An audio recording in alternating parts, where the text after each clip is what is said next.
नमस्कार मित्रांनो, नमस्कार. समर्थ कांबाडे या यूट्यूब चॅनलवरती तुमचं सर्वांचं एकदा मनपूर्वक स्वागत करतो. मित्रांनो, या चॅनलचा माझा हा पहिला व्लॉग आहे आणि पहिलाच व्लॉग हा कोकणावर रिलेटेड मी तयार केलेला आहे. कोकणात गौराईचं आगमन कसं होतं ह्या व्लॉगच्या माध्यमातून मी तुम्हाला दाखवणार आहे. तरी व्लॉगला सुरुवात करूया मित्रांनो. ह्या माझं समर्थ कांबाडे या यूट्यूब चॅनल जर तुम्ही सबस्क्राईब केलं नसेल तर नक्की सबस्क्राईब करा. धन्यवाद. मोठमोठे ढोलताशे पथक नाहीत किंवा फटाक्यांची आतिषबाजी नाही. अगदी पारंपरिक पद्धतीने कोकणी लोक गणेशोत्सव साजरा करतात. गौरी गणपतीचा हा जो सोहळा आहे जो बहुतांश 5 दिवसाचे गणपती असतात. त्याच्यानंतर चतुर्थीचे गणपती असतात.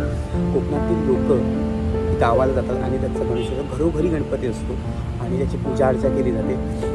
त्याच्यानंतर एक छान पद्धतीने त्याचं विसर्जन केलं जातं. एक पारंपरिक पद्धतीने हा गणेशोत्सव कशा पद्धतीने साजरा केला जातो हे या व्हिडिओच्या माध्यमातून मित्रांनो तुम्हाला सांगणार आहे. नक्की पहा व्हिडिओ आणि व्हिडिओ आवडल्यास लाईक करा, शेअर करा आणि सबस्क्राईब करा.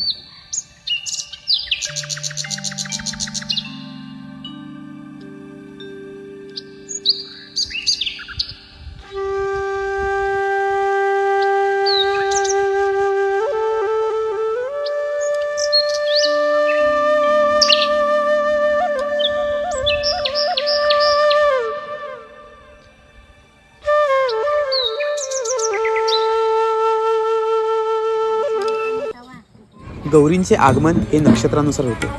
अनुराधा नक्षत्रामध्ये गौरीचे आगमन होते आणि मूळ नक्षत्रामध्ये तिचे विसर्जन केले जाते. पहिल्याच दिवशी तुळशी पानापासून पावलांनी डोक्यावरती गौरींना आणले जाते. यावेळी गौरी आली सोन्याच्या पावली, गौरी आली चांदीच्या पावली, गौरी आली गाई वासरांच्या पावली, गौरी आली पुत्रपुत्रांच्या पावली असे म्हणत गौरीच्या माहेरवाशींसारखे स्वागत केले जाते. त्यांना नवीन साड्या आणि दागदागिने घालून सजवले जाते. पहिल्याच दिवशी गौरीला भाजी भाकरीचा नैवेद्य दाखवला जातो.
आता मित्रांनो बघूया आपण आई गौराईचे पूजन कशा प्रकारे केले जाते। दुसऱ्या दिवशी म्हणजे ज्येष्ठ नक्षत्रावर गौराईचं पूजन केले जाते आणि त्यावेळी गोडधोडीचा नैवेद्य केला जातो। यामध्ये तब्बल 16 प्रकारच्या भाज्या, 5 कोशिंबिरी, पुरणाचा स्वयंपाक असं पंचपक्वान केलं जातं। या दिवशी सवासने आणि ब्राह्मणांना जेवायला बोलावले जाते। तसेच गौराईला लाडू, चिवडा, करंजा आणि फराळाचे पदार्थ, मिठाई, फळे यांचा देखील नैवेद्य दाखवला जातो।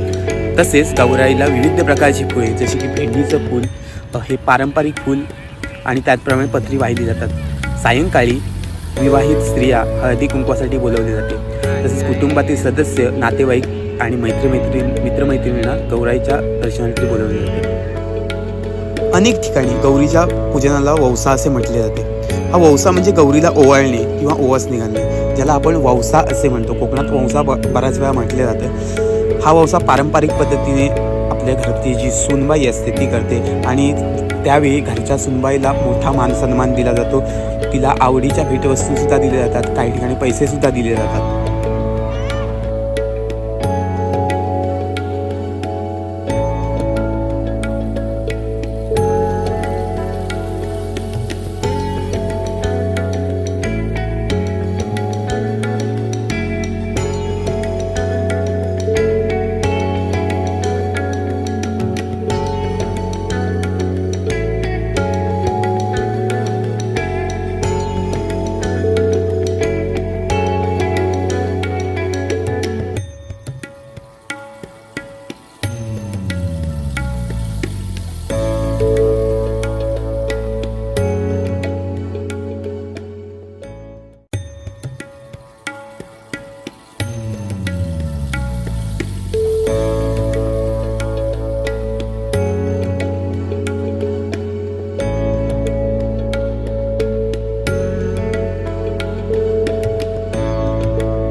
एवढाच आहे